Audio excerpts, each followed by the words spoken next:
Level 1. You are born into a world that has no room for you. The house is small, the food is smaller. Hunger is a word you learn before you learn patience. You learn the taste of silence, not peace, but something that covers the truth. There is shame in poverty. You wear it like a second coat.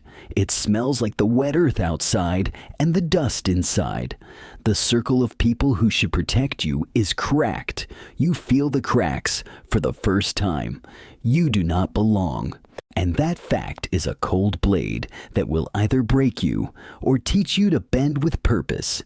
This is where the hunger begins. Not for bread, for attention, for a voice, for a different life. You decide. You will take everything that looks like a limitation and turn it into leverage. Only you don't know how yet. You only know the feeling. It is a small, furious thing, hot under your ribs. It will be your engine. Now close your eyes and remember that darkness. Hold it. It will be useful. Level 2. The house of your childhood is full of whispers. They are not kind. You hear them at night, words that press into your ears like rain. There is violence, but it is quieter than headlines. It becomes the drumbeat of your waking hours. You carry secrets like coins. They are heavy. At 14, you hold a life that should be light and carefree. Instead, you carry grief like luggage. It grows roots in the place where trust should be. The world tells you, small girls do not break molds. You find that you are allergic to cannot. You run to the only place that offers a different script. A small radio booth, a classroom, a mirror. You practice your voice. You learn timing. You learn how your laugh can turn a room still. You practice telling stories until they fit like armor. Every sentence you shape is another tool. You speak into microphones that smell of cheap plastic and possibility. You realize that sound can pull people out of their own rooms and into yours. That is power. It is dangerous, but you are already dangerous. Level 3. You leave the known shadows for the neon of a bigger city. You sit in chairs meant for other people and you make them lean forward. You go on air with nothing but the rawness of your truth. They tell you that you are too much. You amplify yourself. You turn too much into the reason they have to pay attention. You learn the politics of screens, how to hold a camera's eye like a lover and a judge. You learn to invite strangers into intimacy. You invite them to cry with you, to laugh, to forgive. Every confession is currency. You trade in authenticity. People begin to listen. Ratings climb like fingers up a ladder. You build a name that is not just a name, it's a brand of soul. Here's the secret the world won't teach you. Empathy is marketable. Vulnerability sells. You sell it, but not cheaply. You make it wholly. Level 4. Then the world tests you. You are offered a throne that comes with chains, a national stage, a talk show that promises influence. It will demand you remake yourself into what the masses can understand. You could fold, you could sell out. Most people do. You don't. You decipher the tectonic lines of media, producers, sponsors, executives, and you build a ship that can sail them. You do not accept their maps. You draw your own. Every camera angle is negotiated, every script bent to hold your truth. You turn the audience into a congregation. They bring candles. They bring their secrets. They trust you with their Sunday mornings and their late-night confessions. You become the mirror they adjust themselves to. The world responds with money, attention, and a dangerous appetitive need for more of you. Power is intoxicating. You must learn to drink without drowning. Level 5. You are no longer a single voice on a screen. You are a network. You buy a stake in your future. You form a company with a name that sounds like a coin being thrown into a fountain and hitting perfectly. Harpo. You produce. You acquire. You emancipate yourself from the gatekeepers. Every decision is surgical. You move from being the face to becoming the architect.